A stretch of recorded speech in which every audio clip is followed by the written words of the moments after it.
Hi, അങ്ങനെ നമ്മുടെ അമ്പൂരിലെ അടുത്ത ഡെസ്റ്റിനേഷൻ ഇരപ്പൻകുഴി വാട്ടർഫോൾ.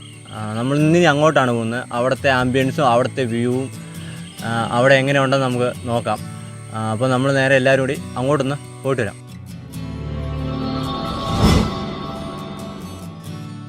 അമ്പൂരിൽ ജംഗ്ഷനിൽ നിന്നും ഏകദേശം 1 കിലോമീറ്റർ വന്നു കഴിഞ്ഞാൽ നമ്മൾ ഇരപ്പൻകുഴി വാട്ടർഫോളിൽ എത്തുന്നതായിരിക്കും. ജംഗ്ഷനിൽ ആരോട് ചോദിച്ചാലും വഴി പറഞ്ഞു തരുന്നതാണ്.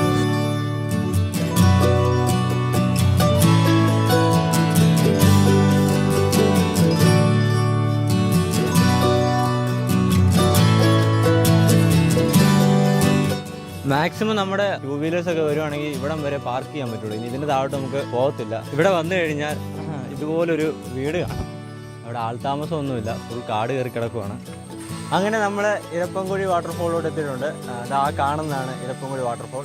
നമുക്കപ്പം അങ്ങോട്ടിനി ഇറങ്ങാം. ഇവിടുത്തെ പ്രത്യേകത എന്തെന്ന് വെച്ച് കഴിഞ്ഞാൽ നമ്മൾ ഫ്രണ്ട്സൊക്കെ ആയിട്ട് വന്നാലും ചില്ലടിക്കാൻ പറ്റിയ സ്ഥലമാണ്. പിന്നെ ഇവിടെ ആർക്കും ഇറങ്ങാം. ഈ വെള്ളത്തിൽ വലിയ പ്രശ്നമൊന്നുമില്ല, വലിയ ആഴമൊന്നുമില്ല. അപ്പം നിങ്ങൾ ഫ്രണ്ട്സായിട്ട് വന്നാലും ഫാമിലി ആയിട്ട് വന്നാലും അത്യാവശ്യം ഒന്ന് ചില്ലടിക്കാൻ പറ്റിയ സ്ഥലം തന്നെയാണിത്. എല്ലാവരും വരിക. പിന്നെ ഇവിടെ വരുമ്പോഴും പ്രകൃതിയെ നിങ്ങളാരും ശല്യം ചെയ്യാത്ത രീതിയിൽ പെരുമാറുക. വരുന്ന വഴിക്ക് പ്ലാസ്റ്റിക്കും അതും ഇതൊക്കെ കണ്ടായിരുന്നു. അപ്പം അതൊക്കെ മാക്സിമം അവോയ്ഡ് ചെയ്തിട്ട് വരിക, ചില്ലടിക്കുക.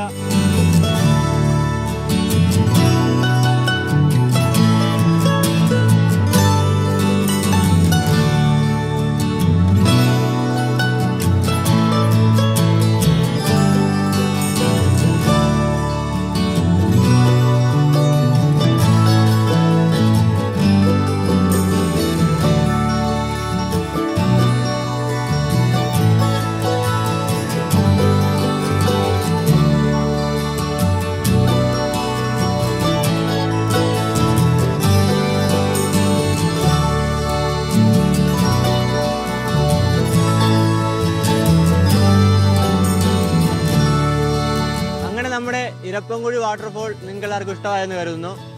ഇനി നമ്മൾ തിരുവനന്തപുരം ജില്ലയിലെ മറ്റൊരിടത്തോട്ടാണ് പോകുന്നത്. അത് എവിടെയാണെന്ന്, ആ സ്ഥലം എവിടെയാണെന്ന് നിങ്ങൾക്ക് വേണമെങ്കിൽ കമന്റ് ബോക്സിൽ ഒന്ന് ഗസ്റ്റ് ചെയ്യാം. അപ്പോൾ നമ്മൾ അടുത്ത വീഡിയോയുമായി ഉടനെ നിങ്ങളുടെ അടുത്ത് വരുന്നതായിരിക്കും.